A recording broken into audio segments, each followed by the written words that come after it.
Hello guys, today in this video I'm going to show you how to use a computer without keyboard. So guys, if you want to use a computer without keyboard, so very easy. Firstly click on start.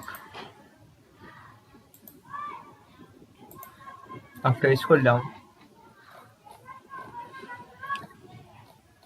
click on Windows Ease of Access.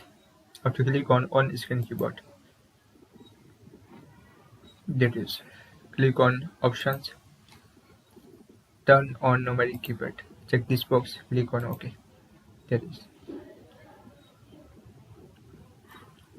So guys, this is very simple and easy method if you want to use a computer without keyboard. Thank you for watching this video. Please like, share and subscribe my channel for the latest update, and please comment this video useful or not.